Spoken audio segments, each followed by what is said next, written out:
नामक एक छोटे से गांव में नारायण अपनी पत्नी सरोज और उसके 2 बच्चों करण और रोशनी के साथ रहता था। दोनों पति पत्नी खूब मेहनत मशक्कत करके अपना और अपने बच्चों का पेट भरते थे।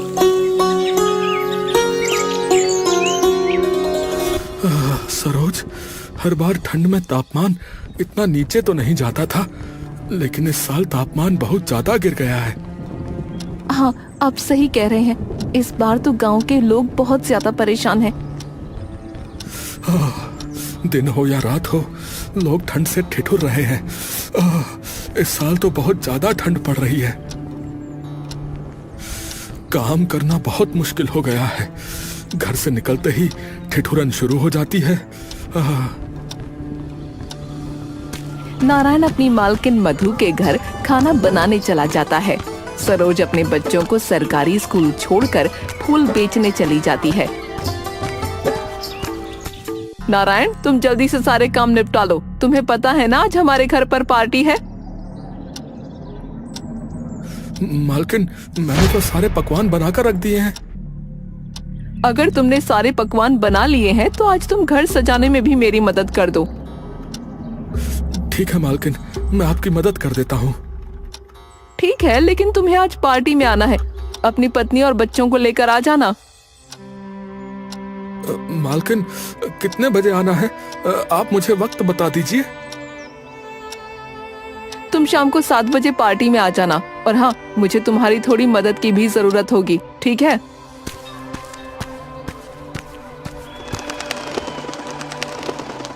नारायण अपनी पत्नी और दोनों बच्चों को तैयार करके शाम को 7 बजे पार्टी में आ जाता है। पार्टी बहुत शानदार थी। बहन देख, कितना बड़ा घर है, कितना सुंदर है। बाहर कितनी ठंड है, फिर भी इनके घर के अंदर ठंड नहीं लग रही। बच्चों, ये घर गर्म इसलिए लग रहा है क्योंकि मालकिन के घर में हर कमरे में हीटर लगा हुआ है। हाँ पापा, हीटर लगाने से घर बहुत गर्म हो जाता है। भैया, हम भी अपने घर में हीटर लगाने के लिए मम्मी से बोलते हैं। बेटा, अब ठंड कुछ दिनों की मेहमान है, इसलिए ठिठुरन हो रही है। हाँ। कुछ दिनों में गर्मी का मौसम आ ही जाएगा और तुम लोगों को बहुत गर्मी लगेगी। गर्मी आने में अभी बहुत दिन है। हाँ। मधु के घर की पार्टी तो बहुत अच्छे से हो गई और मधु का दोस्त संतोष उसके नौकर नारायण के खाने की जमकर तारीफ करता है। कुछ ही दिनों में सर्दियां और बढ़ जाती हैं। मधु, कुछ दिनों में तुम्हारे पति का जन्मदिन है, तो क्यों ना फिर से नारायण से ही खाना बनवाकर घर में एक छोटी सी पार्टी दे दे। संतोष, बात तो तुम्हारी बिल्कुल ठीक है। पिछली बार भी सबको नारायण के हाथ का खाना बहुत पसंद आया था। एक बार दोबारा नारायण को मिल तो लूं, उससे तो मैं अपने होटल में ही काम करवाऊंगा। ये मधु ना, और ये मधु तो न जाने किस बात का घमंड करती है। आता जाता कुछ नहीं और सारा का सारा खाना नारायण से बनवाती है। कुछ दिनों बाद मधु अपने पति के जन्मदिन पर नारायण और उसके घर वालों को बुलाती है और अपने दोस्तों को भी इनवाइट करती है।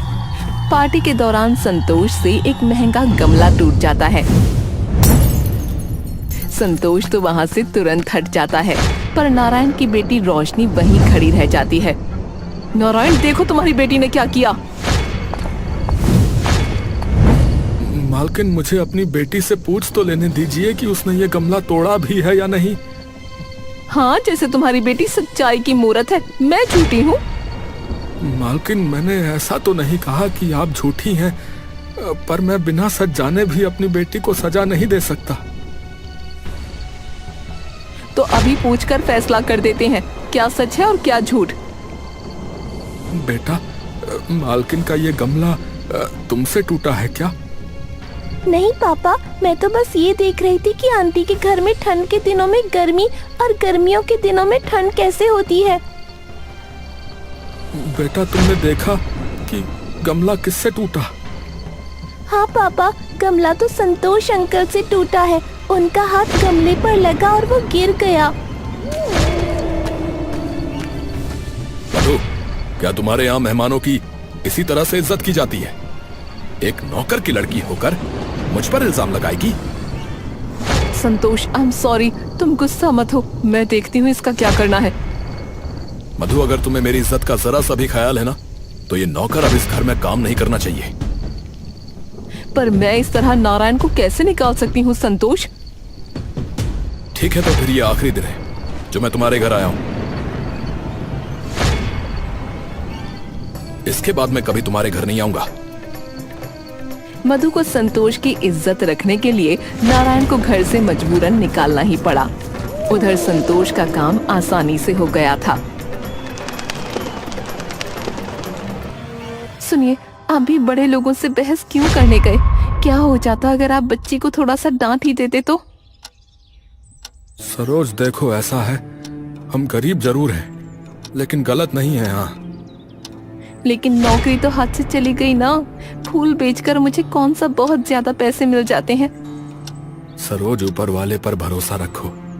चंद पैसों के लिए अपनी बेटी को गलत साबित कर देने से मेरा ही जमीर गिरता और किसी का नहीं। ठीक है, मैं समझ गई, पर एक बार मेरे कहने से आप मालकिन से माफी मांगकर काम फिर से शुरू कर दो। देखो सरोज, मैं वादा तो नहीं करता, पर तुम्हारे कहने से एक बार जाकर मालकिन से दोबारा काम जरूर मांगूंगा। नारायण अपनी मालकिन मधु के घर जाता है। उसके बहुत कहने के बाद भी मधु उसे काम पर नहीं रखती। सर्दियां दिन प्रतिदिन बढ़ती ही चली जा रही थीं। जिस तरह से सर्दी पड़ रही है, क्या आप ऐसे मजदूर वाला काम कर सकेंगे? देखो सरोज, मेरी मालकिन ने तो मुझे दोबारा काम नहीं दिया। अब ये ईंट पत्थर उठाकर थोड़ा बहुत कमा तो रहा ही हूँ। आपसे क्या ही छुपा है, कुछ दिनों में बच्चों के स्कूल का पैसा भी भरना है। अगर नहीं भरा तो उनका नाम काट दिया जाएगा। मैं समझता हूँ सरोज, और मैं पूरी कोशिश कर रहा हूँ कि मुझे कोई अच्छी जगह काम मिल जाए। पापा, क्या हम भी अपने घर में हीटर लगवा सकते हैं? हीटर? पापा, मधु आंटी के घर और आस पड़ोस के लोगों ने भी अपने घर में हीटर लगवा लिया है। बेटा, मैं पूरी कोशिश करूंगा कि सर्दियों में मैं अपने घर में हीटर लगवा लूं। कितनी भी मेहनत कर ले, पर नारायण के पास मुश्किल से एक दिन के खाने के पैसे ही जुड़ पा रहे थे।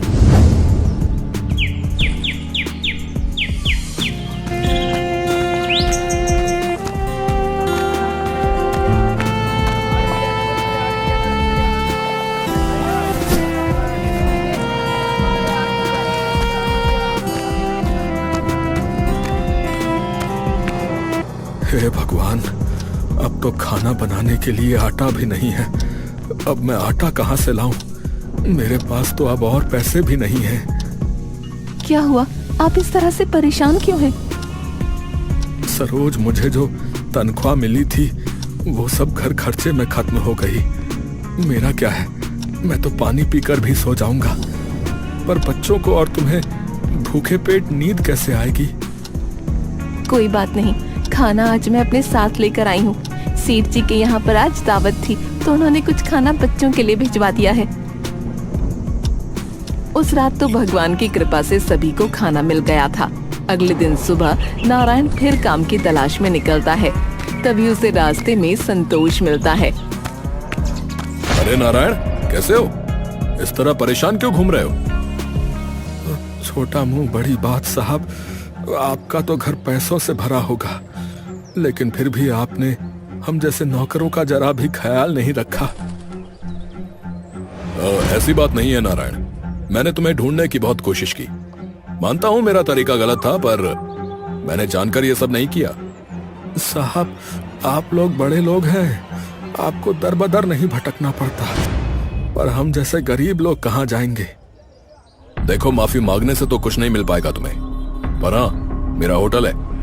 अगर तुम वहां बावर्ची का काम करो और तुम्हारे हाथ का खाना सबको पसंद आए, तो तनख्वाह जरूर मिल सकती है। नारायण खाना बनाने के काम पर लग जाता है और ग्राहकों को खाना सर्व भी करता है। ऐसे ही शाम हो जाती है और होटल क्लोज होने का वक्त आ जाता है। पर अभी भी लोगों की भीड़ कम नहीं होती।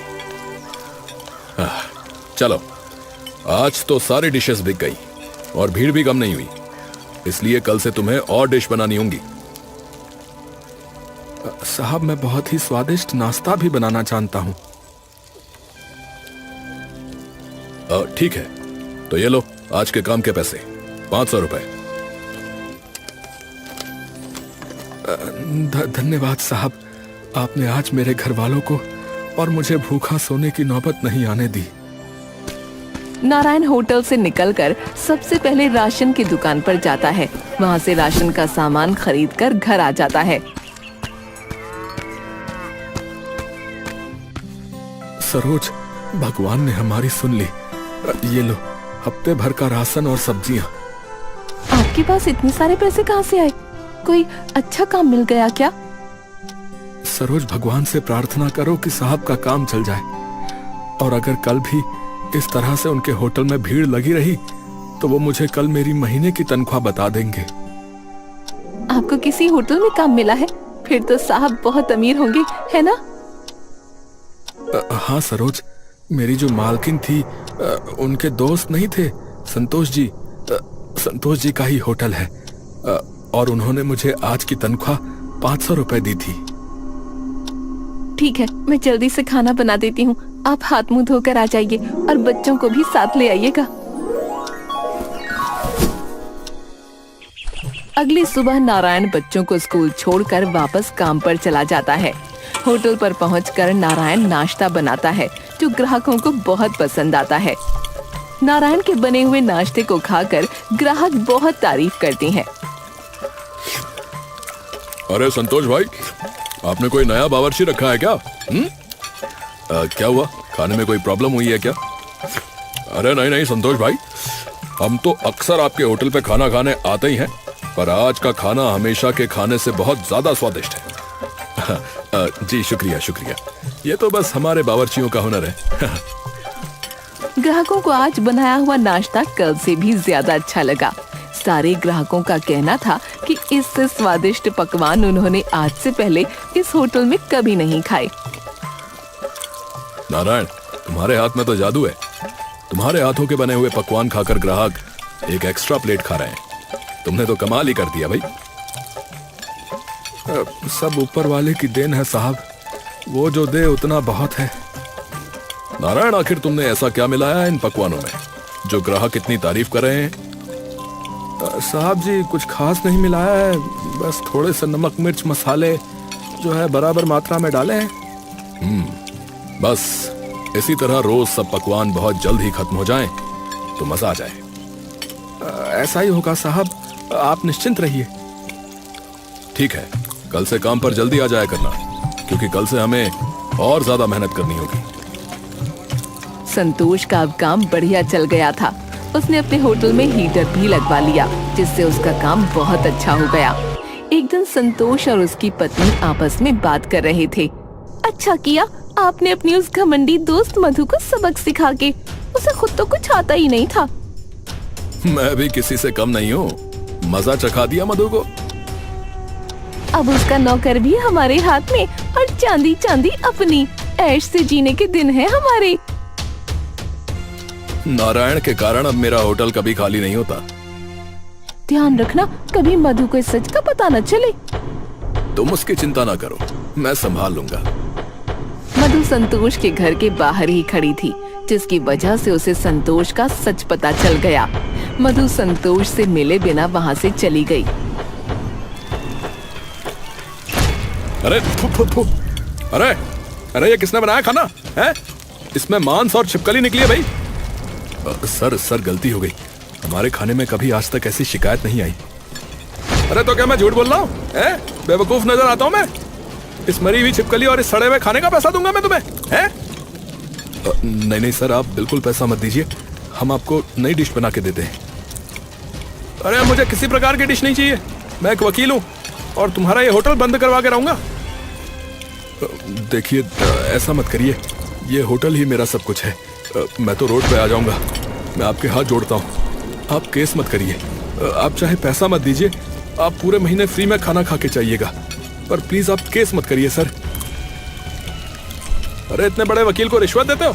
मुझे भिखारी समझा है कि मैं फ्री में खाना खा के जाऊंगा? कभी नहीं। और ये केस तो मैं करके रहूंगा। तुम्हारा ये होटल बंद करवा के रहूंगा मैं। अगर इस होटल को मैंने बंद नहीं करवाया ना, तो मेरा नाम भी राजनाथ नहीं। राजनाथ आखिरकार संतोष का होटल बंद करवा ही देता है, जिससे संतोष दिन प्रतिदिन परेशान हो जाता है और पैसों की कमी की वजह से वो सड़क पर आ जाता है। संतोष के साथ साथ नारायण की स्थिति भी खराब हो गई थी।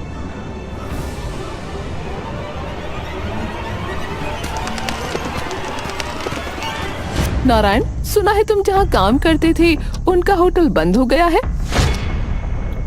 मालकिन, आप घर कैसे आई? आइए बैठिए ना।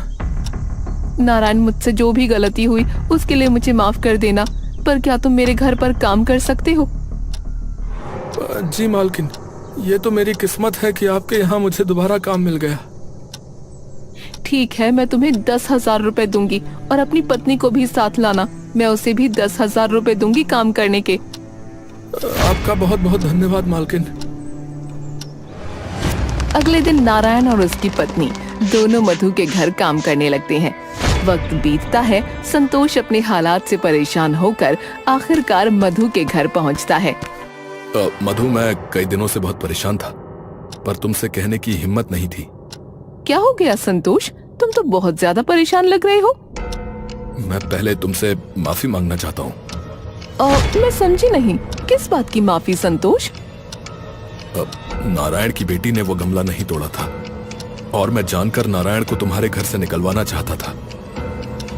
पर नारायण से तुम्हें क्या फायदा होता है संतोष? नारायण बहुत अच्छा खाना बनाता था, इसलिए मैं उसे अपने होटल में रखना चाहता था। मैंने किया भी वही, उसे यहाँ से निकलवा कर अपने होटल में रख लिया था। तभी वहाँ पर नारायण और उसकी पत्नी दोनों आ जाते हैं। उन दोनों को देखकर संतोष हैरान और चकित रह जाता है। नारायण, तुम यहाँ कैसे काम कर रहे हो? वो तुम्हें नारायण नहीं, मैं बताऊंगी। ये सब क्या चल रहा है? मुझे तो कुछ समझ ही नहीं आ रहा है मधु। मुझे ये बात बहुत पहले ही पता चल गई थी कि जो कुछ भी हुआ वो तुम्हारा किया धरा था। जब मधु कुछ बताती, वहाँ राजनाथ भी आ पहुँचा, जिसे देखकर संतोष के साथ साथ नारायण भी हैरान रह गया। मालकिन, यही तो थे जिन्होंने संतोष जी का होटल बंद करवा दिया। मधु, तुम इन्हें भी जानती हो क्या? सबके सवालों का जवाब मिलेगा। राजनाथ मेरा ही दोस्त है। जब संतोष ने मेरे साथ धोखा किया, तब मैंने राजनाथ को सारी बातें बताकर ये प्लान बनाया और इस प्लान के मुताबिक मैंने सारे काम कराए ताकि संतोष को अपनी गलती का एहसास हो जाए। तुम्हारा होटल मैंने टेम्पररी बंद करवाया भाई, तुम्हें बस तुम्हारी गलती का एहसास कराने के लिए। पर आप लोगों ने अपने इस खेल में मुझे क्यों शामिल किया? ये गलती मेरी ही है ना। मैं उस दिन वो सब करता और ना आज नारायण या मुझे ये दिन देखना पड़ता।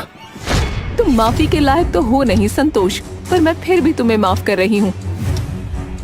देखो मधु, मैंने तुम्हें धोखा देने का कभी नहीं सोचा था, पर तुम्हारे घमंड के कारण मैंने ये सब करा और इसमें मेरा भी फायदा था। दिन बीतते गए और मधु ने नारायण को 15,000 की तनख्वाह देना शुरू कर दिया था। संतोष का होटल भी उसे वापस कर दिया गया। एक दिन नारायण काम पर जा रहा था, तभी उसे एक दुकान पर हीटर दिखा। भैया, ये हीटर का क्या दाम है? ये मात्र 10,000 की है भैया। 10,000? ये तो बहुत ज्यादा महंगा है भैया। अरे भैया, अगर नया हीटर खरीदने जाओगे तो 30,000 से कम का नहीं आएगा। अच्छा ठीक है, पर मैं इसके 5,000 दूंगा। ये सही से चलता तो है ना? हाँ, बिल्कुल सही से चलता है। अगर 6 महीने से पहले ये हीटर बंद हो जाता ना, तो इसकी सारी रिपेयरिंग की सर्विस बिल्कुल फ्री होगी भैया। ठीक है, मैं 5,000 दूंगा। अगर तुम्हें देना है तो दे दो भैया। अच्छा चलो ठीक है, ले जाओ भैया, बोनी का टाइम है, चलो ले जाओ। नारायण दुकानदार को अपने घर लेकर जाता है। वो आदमी घर पहुंचकर हीटर लगा देता है। हीटर चालू करते ही गरम गरम हवा घर में फैलने लगती है। बच्चे भी इस गर्म हवा का मजा उठाते हैं। वाह रोशनी, कितना मजा आ रहा है। हीटर की गरम गरम हवा से ऐसा लग रहा है जैसे भट्टी जलाई हो। हाँ भैया, इतनी ठंडी में ये गर्म हवा सूरज की चादर जैसी लग रही है। घर में हीटर के लगते ही बच्चे बहुत खुश हो जाते हैं। सरोज जैसे ही घर पर आती है वो भी हीटर की हवा खाकर खुश हो जाती है। आपने आखिर बच्चों की इच्छा पूरी ही कर दी। अरे कैसे ना करता भला, बच्चे तो आखिर मेरी जान है, परिवार से बढ़कर मेरे लिए कुछ भी नहीं। हीटर लग जाने की वजह से बच्चे बहुत खुश हैं और मैं भी। आपकी कमाई भी अच्छी होने लगी है। हाँ, बस तुम्हारा साथ और भगवान का हाथ सर पर रहेगा तो ऐसे ही आगे बढ़ता रहूंगा। मधु अपनी जिंदगी में खुश थी और संतोष अपनी गलती का पश्चाताप करने के लिए नारायण के बच्चों की स्कूल की फीस भरता है।